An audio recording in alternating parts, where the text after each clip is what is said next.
Starting off with today's first topic, we have a Japanese startup is 3D printing small homes with the same price tag as a car.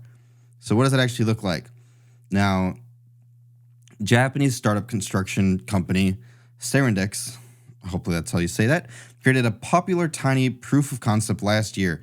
It is up to code for Japanese earthquakes and European insulation standards. And they recently unveiled Fujitsubu, hopefully that's how you say that, a small home priced at 5.5 million yen, or around $37,600. So you can either get a base model 3, or you can get this, a home to live in that'll be 3D printed. Now, for the price, it's only 538 square feet. So basically you have a bedroom, a kitchen, half a living room, and maybe a bathroom. But for, if you're just a couple or if it's just you, this is not that tiny. And considering the price, if they could double the size, you could legitimately have like a couple bedroom home for under $100,000, which would be absolutely wild.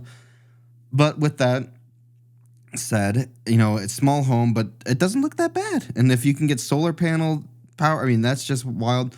Now, the roof is made of panels that are cut by a computer numerical control, a CNC machine, which is pre-programmed to software controls to the movement of factory tools and machinery.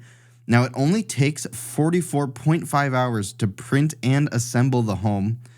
Since most 3D printing is done via, concrete, that's kind of what you're going to get. But in 44 and a half hours is pretty damn fast to put this together.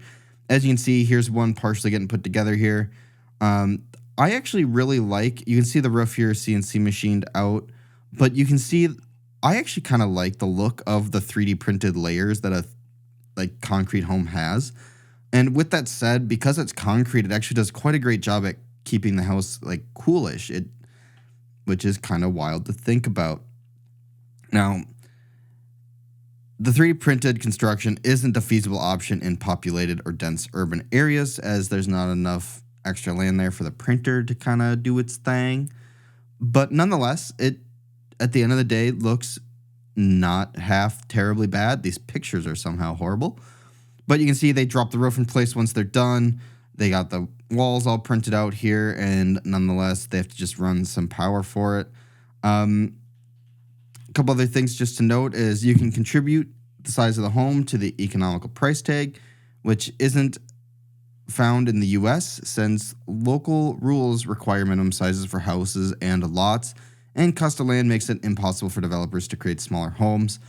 That said, all of that is something that could be changed in the future. But it's exciting to see 3D printing getting to this point. As you can see here, we just have this quick little video of them just kind of assembling the 3D printed pieces. So they don't actually necessarily bring the printer there, I guess. All kind of rip. I like when they have the big printer machine.